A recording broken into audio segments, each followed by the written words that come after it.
అత్తింటి గడపలో దాగిన రహస్యం ఫైనల్ ఎపిసోడ్. అత్తింటి గడపలో దాగిన రహస్యం ఎపిసోడ్ 6 అండి. అర్జున్కు బుల్లెట్ తగలడంతో సిరి గట్టిగా ఏడుస్తూ ఉంటుంది. అనన్య, రామయ్య ఇద్దరూ కలిసి అర్జున్ వెంటనే ఆసుపత్రికి తీసుకెళ్తారు. డాక్టర్ సర్జరీ చేసి ప్రాణాపాయం తప్పింది, కానీ ఇంకా స్పృహ రాలేదు అని చెప్తారు. సిరి ఆ మాట వినడంతో కాస్త ఊపిరి పీల్చుకుంటుంది. అదే సమయంలో సిరి ఫోన్కు ఒక తెలియని నెంబర్ నుంచి చివరి సాక్ష్యం పాత దేవాలయంలో ఉంది, ధైర్యం ఉంటే ఒంటరిగా రా అని మెసేజ్ పంపుతారు. సిరి ఎవ్వరికి చెప్పకుండా పాత దేవాలయానికి వెళ్తుంది. దేవాలయం లోపల దుమ్ముతో కప్పబడిన ఒక రహస్యం గది ఉంటుంది. ఆ గది మధ్యలో ఒక పాత ఇనుప పెట్టె కనిపిస్తుంది. అందులో భానుమతి రాసిన పాత లేఖ, అనన్య చిన్నప్పటి జనన సర్టిఫికేట్, ఒక వీడియో క్యాసెట్ చూసి సిరి ఆశ్చర్యపోతుంది. అప్పుడే వెనుక నుంచి చప్పట్లు వినిపిస్తాయి. చాలా బాగా వెతికావు అని ఒక వ్యక్తి బయటికి వస్తాడు లోపల నుంచి. అతడే భానుమతి భర్తకు మొదటి పుట్టిన కొడుకు విక్రమ్. ఈ ఆస్తి అంతే నాదే కావాలి, అందుకే అనన్యను అందరి కళ్ళకు దూరం చేశాను.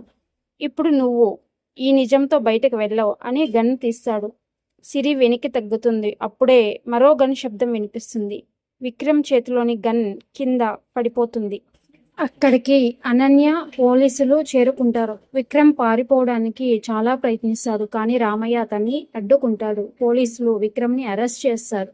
ఆసుపత్రిలో ఉన్న అర్జున్కు స్పృహ వస్తుంది. అప్పుడు భానుమతి ఏడుస్తూ అందరినీ నన్ను క్షమించండి, నా మౌనం వల్లే ఈ కుటుంబం ఇంత బాధపడింది అనగానే అనన్య భానుమతిని కౌగిలించుకుంటుంది.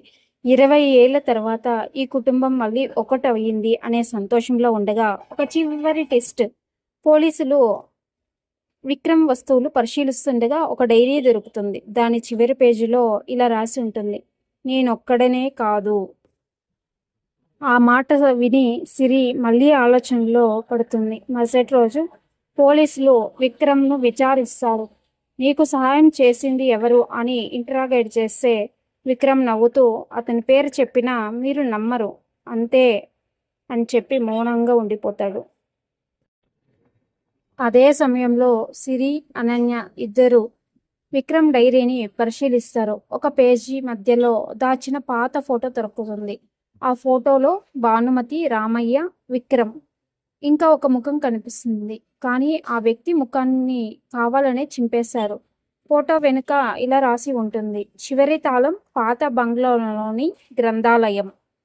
ఆ రాత్రి సిరి, అర్జున్, అనన్య ముగ్గురు గ్రంథాలయానికి వెళ్తారు. అక్కడ ఒక పాత అల్మరా వెనుక రహస్య తలుపు కనిపిస్తుంది. తలుపు తెరవగానే ఒక చిన్న గది. గదిలో గోడలన్నీ పాత ఫోటోలు, ఆస్తిపత్రాలు, కుటుంబ రహస్యాలతో నిండి ఉంటాయి.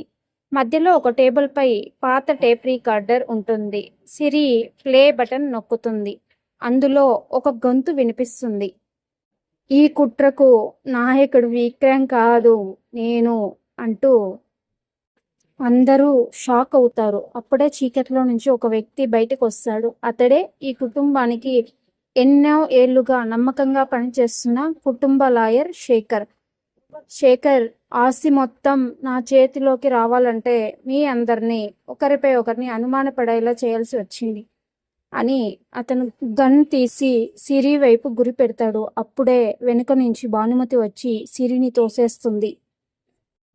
గుండు భానుమతి భుజానికి తగులుతుంది. పోలీసులు లోపలికి దూసుకొచ్చి శేఖర్ను అరెస్ట్ చేస్తారు. భానుమతి చికిత్స పొందుతూ సిరి చేతిని పట్టుకొని, ఈ ఇంటి రహస్యాన్ని నువ్వే ముగించావు. నా కూతురు, కొడుకు, కుటుంబం బాధ్యత అంతా ఇప్పటి నుంచి నీదే. మీరందరూ సంతోషంగా ఉండండి అని చెబుతూ ఉండగా పోలీసులు ఆస్తి పత్రాలను కుటుంబానికి అందజేస్తారు. దీనితో కుటుంబం అంతా ఆనందంగా ఉంటారు. ఇంతటితో ఈ కథ ముగిసింది. రేపటి నుంచి మరొక కథతో మీ ముందుకి వస్తాను. వెళ్తూ అలాగే ఒక లైక్, ఒక సబ్స్క్రైబ్ చేసుకొని వెళ్ళండి.